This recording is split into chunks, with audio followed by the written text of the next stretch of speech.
Cara kerja mata. Mata bekerja ketika menerima cahaya dari lingkungan. Pantulan cahaya dari suatu benda masuk melalui pupil dan diteruskan ke dalam lensa mata. Di lensa mata, cahaya diarahkan sehingga bayangan benda jatuh pada retina. Selanjutnya bayangan benda dibawa menuju otak melalui ujung saraf di retina. Kemudian, otak mengolah bayangan tersebut. Bayangan yang diolah otak mengakibatkan kita dapat melihat suatu benda. Pada tempat terang, pupil akan mengecil karena cahaya yang masuk ke dalam mata hanya perlu sedikit, sehingga tidak menyilaukan. Di tempat yang redup atau cahayanya kurang, pupil akan membesar karena cahaya yang masuk harus lebih banyak. Pupil mata berfungsi untuk memasukkan cahaya ke dalam mata, sehingga mata dapat melihat. 3. Kelainan pada mata. Kelainan dapat terjadi pada mata. Berikut ini beberapa contoh kelainan pada mata. A. Rabun dekat. Nama lain rabun dekat adalah hipermetropi. Penderita rabun dekat tidak mampu melihat benda kecil di dekatnya. Orang yang menderita rabun dekat, bayangan benda jatuh di belakang retina. Untuk membuat bayangan benda jatuh tepat di retina, penderita dapat ditolong dengan kacamata berlensa cembung, lensa positif. B. Rabun jauh. Nama lain rabun jauh adalah miopi.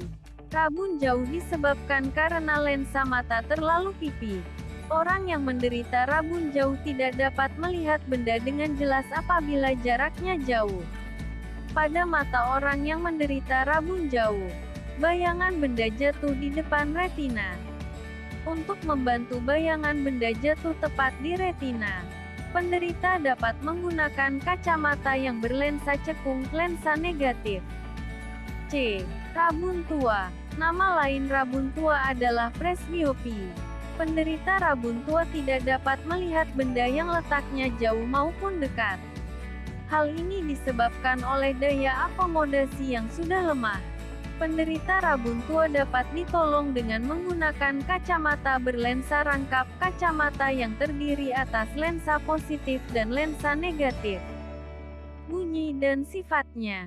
Tiap benda yang dapat menimbulkan bunyi disebut sumber bunyi.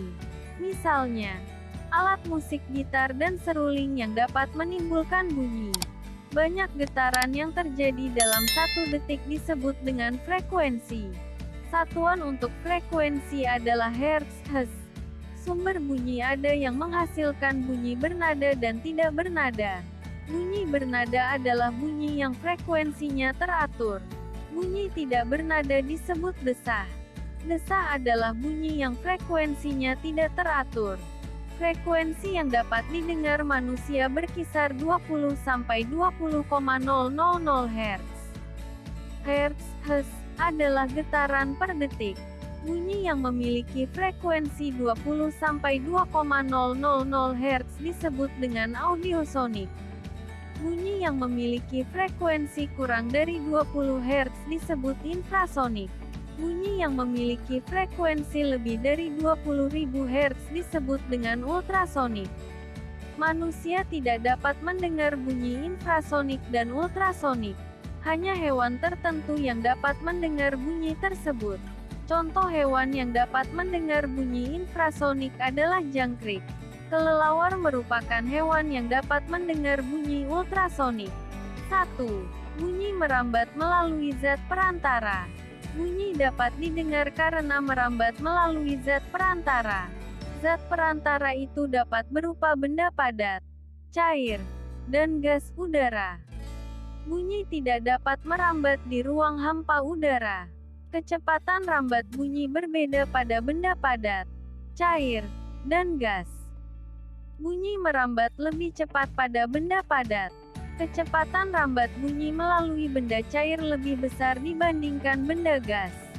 Saat telinga ditempelkan di atas permukaan air, bunyi tersebut terdengar lebih keras. 2. Bunyi dapat dipantulkan dan diserap. Bunyi dapat dipantulkan atau diserap ketika mengenai permukaan benda. Saat mengenai benda yang keras dan rapat, Bunyi dipantulkan. Bunyi yang terdengar berupa bunyi pantul. Namun, bunyi diserap saat mengenai benda yang lunak dan berpori. Bunyi akan terdengar lebih lemah. Bahkan, bunyi sama sekali tidak terdengar. Berdasarkan jarak sumber bunyi dan dinding pemantul, dikenal 3 macam bunyi pantul, yaitu bunyi pantul yang memperkuat bunyi asli, gema, dan gaung. A. Bunyi pantul yang memperkuat bunyi asli. Coba kalian berteriak di dalam ruang kosong tertutup yang sempit. Ruangan tersebut harus memiliki permukaan dinding yang keras dan rapat. Bunyi pantul yang terdengar akan memperkeras suara aslinya. Hal ini karena jarak yang terlalu dekat antara sumber bunyi dan dinding pemantul. B. Gema. Gema adalah pantulan bunyi yang terdengar lengkap sesudah bunyi asli. Ketika berteriak di gua, suara merambat melalui udara ke dinding gua. Selanjutnya, bunyi dipantulkan ke dinding gua yang lain. Gema biasanya terjadi di tempat-tempat dengan permukaan keras dan rapat. C. Gaung. Gaung adalah bunyi pantul yang terdengar sebelum bunyi asli selesai. Hal ini menyebabkan bunyi aslinya menjadi kurang jelas. Gaung sering terjadi di dalam gedung bioskop dan gedung konser.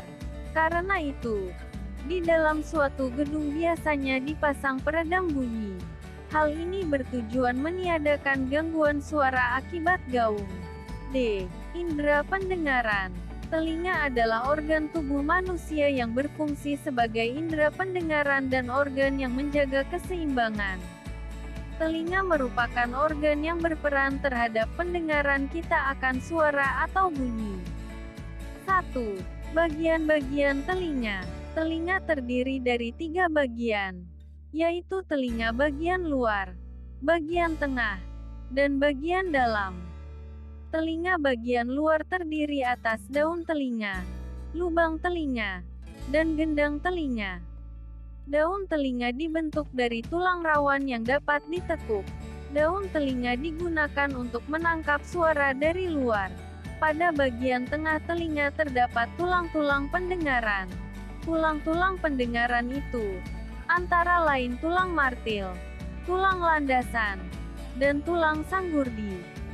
Telinga bagian tengah berfungsi menerima suara yang ditangkap oleh telinga bagian luar.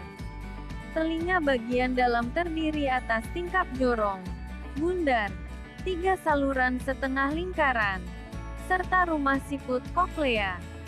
Pada rumah siput terdapat ujung-ujung saraf pendengaran dan alat keseimbangan tubuh. Telinga dalam berfungsi untuk menerima getaran bunyi atau suara yang diterima dari telinga tengah. 2. Cara kerja telinga. Suara berasal dari getaran merambat melalui udara. Suara tersebut ditangkap oleh gendang telinga. Akibatnya, gendang telinga bergetar.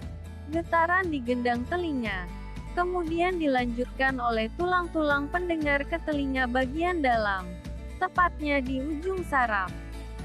Getaran tersebut disampaikan ke otak melalui saraf, sehingga kita dapat mendengar. 3. Kelainan pada telinga. Fungsi utama telinga adalah sebagai indera pendengaran. Selain itu, telinga berfungsi sebagai alat keseimbangan tubuh. Bunyi atau suara yang sangat keras dapat memecahkan gendang telinga. Gendang telinga merupakan selaput tipis yang mudah pecah atau robek. Telinga dapat mengalami kelainan maupun terserang penyakit. Beberapa kelainan telinga diuraikan sebagai berikut. A. Tuli. Tuli merupakan gangguan ketidakmampuan telinga untuk mendengarkan bunyi atau suara. Tuli dapat disebabkan oleh adanya kerusakan pada gendang telinga, tersumbatnya ruang telinga, atau rusaknya saraf pendengaran.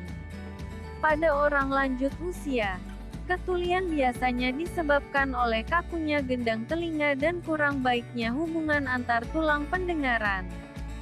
B. Conge. Conge adalah cairan berbau busuk dari dalam telinga. Penyakit ini terjadi akibat radang pada telinga bagian dalam. Bagian yang terkena luka dapat menyebabkan infeksi. Infeksi ini disebabkan oleh bakteri.